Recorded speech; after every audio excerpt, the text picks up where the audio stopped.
Yes, love that. I can't see anybody, but I know you're there. So, okay, I have a little exercise for you guys. I gotta trust that you're gonna do it with me. This is gonna test to see if you're an auditory or what the hell is it? A visual learner. I learned this on YouTube. So you gotta hold your hand out and make the okay sign. Everybody hold their hand out. I'm trusting that you're doing this. And now bring your hand to your ear. So whoever's hands are on their cheek, that's not your ear, and you're a visual learner. I also know how, I've been watching a lot of YouTube, I also know how to deliver a goat and perform a vasectomy, but I'll hold off on sharing those details tonight. Yes. Yeah, I'm watching a lot of YouTube because I'm making cutbacks because of the recession, so I'm not going out a lot. I don't know about you guys, but we're glad you're here tonight. I had bangs. I was wearing bangs because I couldn't afford Botox to cover the wrinkles.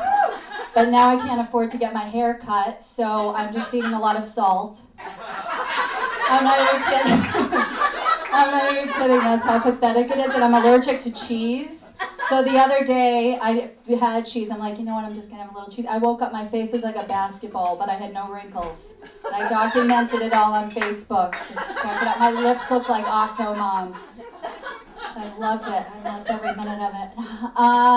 Yes, so I'm making these cutbacks, and I've started to eat more carbs because I'm nervous about money. I don't know if you guys, but like when I get nervous, I eat more.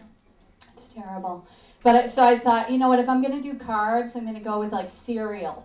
And so I bought Apple Jacks because that was like my favorite cereal as a kid. And remember the commercials were like, A is for apple, J is for Jack, cinnamon toasty, Apple Jacks. You can sing with me if you want. We need a good breakfast, that's a fact. Why not make it Apple Jacks? Let me tell you why not Apple Jacks. Thank you.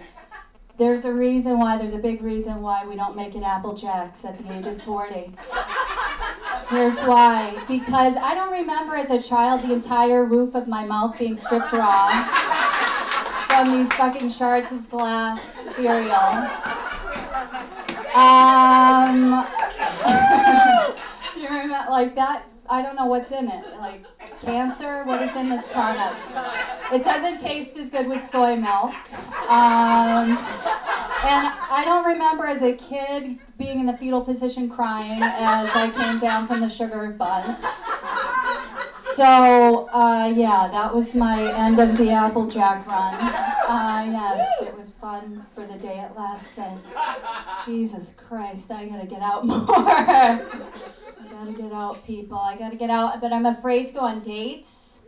This is true. Anybody who knows me, this is true because I've only been in long-term relationships, so I have no idea what I'm doing. And I had casual sex twice last year. I just didn't know it was casual. I did not know. I swear to you. It was really fun, though.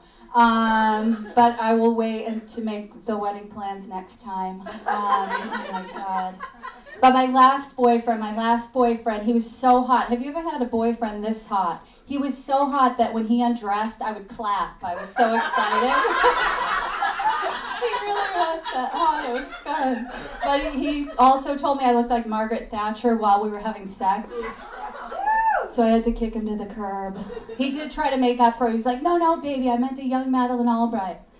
And then he undressed again. I'm like, all right, one more night in the store. And he got me for one more night, but it didn't last. Did not last. So now I'm looking for love, and I found this book at the thrift store the other day, and I had to bring it here because it is this book should be required reading. The President of the United States should announce this book. I don't know if he has a book club, but maybe Oprah will do this. This book was written in 1931 by this guy named, he is a god to me, his name's CBS Evans, God bless you, and it's called Man and Woman in Marriage. This man, who was this man? It's 1931. Listen to his words, every man in this room, and my future husband, please listen. This is chapter 3. It's called The Unsatisfied Wife. Listen up. With few exceptions, which are considered later, an unsatisfied woman is the product of an unsatisfying man. If he is ignorant of her condition or unable to cope with it, he can be excused for the past, but not for the future. Who in the hell was this guy? I got this for 10 cents. This is going on my nightstand, like every guy from now on, I'm just gonna like throw it out. Okay, as a great American has said, who is this great American? An excuse is the explanation of the circumstances under which a man has failed to do his duty. It is the duty of the man to satisfy the woman. It is the right of the woman to be satisfied. Yeah! Rock fucking on, CBS Evans. The man's part, by nature, is active, and the woman, passive. A woman is physically, this part is a woman is physically helpless to obtain gratification. Let me tell you, he's wrong on that one. Just go to whatever that shop is on Santa Monica Boulevard, and you can find whatever you need. Okay, here's the last part of what he said. We can promise a child a trip to the circus, and at the very tent, turn homeward. The youngster can be made to get over much of his disappointment by gifts and a visit to the movies as a substitute. How different the matured personality of a woman. Excited, his wife was probably hovering over him like with a gun. You better fucking write what I said. Excited by the prospect of pleasure. We call it orgasm now, CBS.